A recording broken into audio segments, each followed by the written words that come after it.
నమస్తే, welcome to Disha TV. ప్రస్తుతం మనతో పాటు బీజేపీ సీనియర్ నేత మాజీ ఎమ్మెల్సీ రామచంద్రరావు గారు ఉన్నారు. వారితో మాట్లాడదాం. ప్రధానంగా రాష్ట్రంలో కానీ దేశంలో కానీ ప్రపంచంలో కానీ ఎదుర్కొనే ఒక పెద్ద మహమ్మారి డ్రగ్స్. ఈ విషయంలో మీ పార్టీ స్టాండ్ ఏంటి? వ్యక్తిగతంగా ఈ విషయంలో మీకున్న అభిప్రాయాలు? పార్టీ స్టాండ్ ఎప్పుడైనా సరే డ్రగ్స్కు వ్యతిరేకమైన ఈ యొక్క డ్రగ్స్ మాదక ద్రవ్యాల ఒక వాడకంగానే దీనికి సంబంధించినటువంటి ఒక ఏవైతే చట్టాలు కానీ దీనికి సంబంధించినటువంటి ఒక ఏవైతే మనము దీన్ని నిరోధించడానికి ఏదైతే చర్యలు తీసుకుంటున్నామో వీటన్నిటిగా బలపరచాలనే ఆలోచనతో భారతీయ జనతా పార్టీ ఉంటుంది. రెండో వైపు ఈ యొక్క సమస్య మీరు అన్నట్టు అది ప్రపంచ సమస్య. కానీ మన దేశంలో వచ్చే వరకు ఈ మధ్య కాలంలో యువత దీనికి బాగా అలవాటు పడుతూ ఉన్నారు. ముఖ్యంగా తెలంగాణలో కూడా బాగా అలవాటు పడుతూ ఉన్నారు. నేను అనేది ఒకటే, దీనికి ఒక రాజకీయ పార్టీ ఒక ఆలోచనతోనో ప్రభుత్వం ఆలోచనతోనో ఆగే కాదు. ఇది చాలా మహమ్మారి, పెద్ద పై లెవెల్ నుంచి దీన్ని స్టార్ట్ చేయాల్సిన అవసరం ఉంది. ఆపడానికి ముందుగా దాని బిందు కుటుంబం కావాలి. పిల్లలకు స్వేచ్ఛ ఇవ్వాలి. వాళ్ళు బలవంతంగా వాళ్ళకి ఇదే చదవాలి అని చెప్పేసి పెట్టకూడదు. రెండోది వాళ్ళకు ప్రేమ ఆత్మీయత ఉండాలి. సరైన పద్ధతిలో వాళ్ళకు అలవాట్లు చేయించాలి. పేరెంట్స్ వాళ్ళకు సమయం ఇవ్వాలి.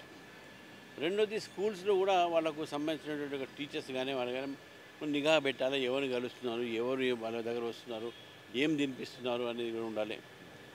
మూడోది మనకు మొత్తం సమాజం కూడా ఈ డ్రగ్స్ అనే దాని మీద ఒక పోరాటం, ఒక యుద్ధంలో అనే పోరాటం. ఇది 3 కారణాలు దీనికి నేను చెప్తాను.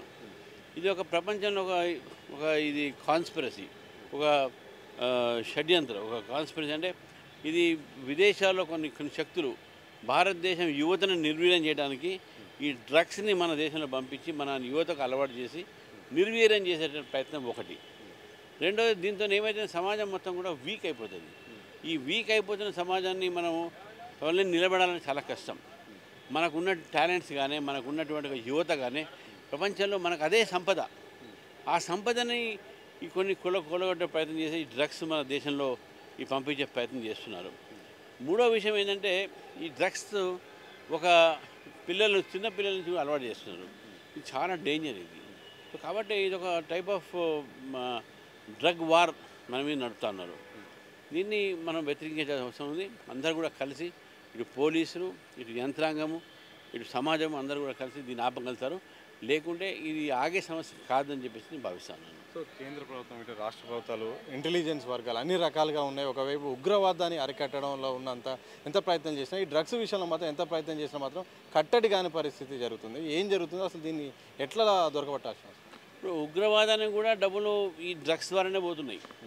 ఇది ఒక పెద్ద నెక్సెస్. నేను ఇంతకుముందు చెప్పినట్టు దేశంలో పెద్ద షడ్యంత్రం, ఒక కాన్స్పిరసీ అని చెప్తున్నాను. ఇది ఉగ్రవాదం సంబంధించినటువంటి ఒక ఈ కాన్స్పిరసీ. వాళ్ళకు ఉగ్రవాదం డబ్బులు ఎక్కడి నుంచి వస్తున్నాయంటే డ్రగ్స్ ద్వారా వస్తున్నాయి. డ్రగ్స్ ఎవరు తీసుకొస్తున్నారంటే మళ్ళీ వాళ్ళ సంస్థను తీసుకొచ్చి ఆ డ్రగ్స్ ద్వారా వచ్చేటటువంటి ఒక నిధులు ఏదుంటే దీన్ని ఉగ్రవాదం వైపు మరలిస్తున్నారు. ఇది ఒకటి ఆలోచించుకోవాలి. దీని ఏమంటే చాలా పెద్ద దేశం, అన్ని బార్డర్స్ మొత్తం సీల్ చేయలేము. ఏదో రూపంలో లోపల వస్తున్నాయి. కానీ ఇప్పటికే ఏజెన్సీస్ చాలామంది పట్టుకోవట్లేదు కాదు. ఈ పట్టుకోవటము, దాన్ని శిక్షించడం వేరే మాట. కానీ అలవాటు రాకూడదు కదా. ఈ అలవాటు ఎట్లయితున్నది?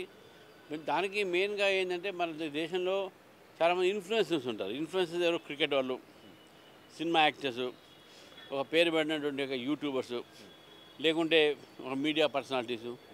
వీళ్ళు ఒక క్యాంపెయిన్ లాగానే ఈ యొక్క మంచిది కాదు డ్రగ్స్ ఇది అనేది ఒక క్యాంపెయిన్ చేయాలి. ముఖ్యంగా సినిమా వాళ్ళ ప్రభావం చాలా ఉంటుంది పబ్లిక్ మీద, పిల్లల మీద. వాళ్ళు దీని గురించి ఎప్పుడు కూడా దీన్ని నెగటివ్గా మాట్లాడాలి.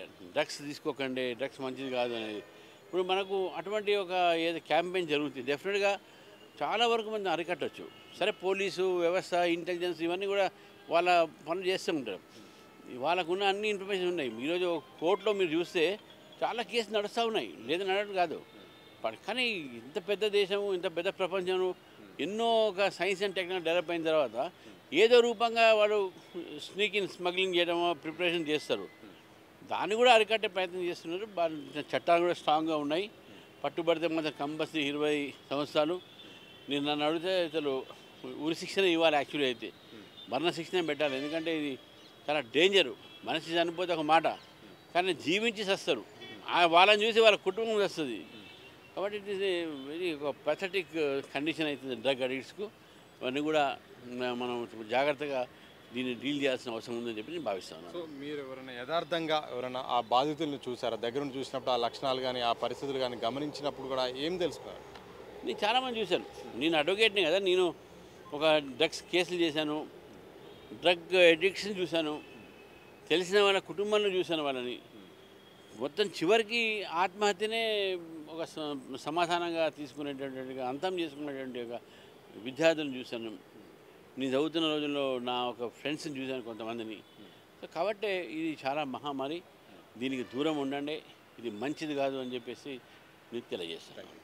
మొత్తంగా దేశంలో మాత్రం ఈ యొక్క డ్రగ్స్ మాత్రం చాలా ఇబ్బంది పెడుతుంది. చాలామంది విద్యార్థుల్ని చాలామంది కూడా బలి తీసుకుంటుంది. ఇది ఒక పెనుభూతంలా మారిపోతుంది. ఎవరైతే డ్రగ్స్ సరఫరా చేస్తారో వారికి ఉరిశిక్ష వేయాల్సిన అవసరం ఉంది. అలాగే సెలబ్రిటీలు కూడా అందరూ ముందుకొచ్చి కూడా ఈ యొక్క డ్రగ్స్ నిర్మూలనపై కూడా అందరూ ప్రచారం కల్పించాల్సిన అవసరం ఉందని కూడా మాజీ ఎమ్మెల్సీ రామచంద్రరావు గారు అయితే స్పష్టం చేసిన సందర్భం చూడొచ్చు. కెమెరా పర్సన్ వంశీతో సతీష్ దిశ టీవీ, హైదరాబాద్.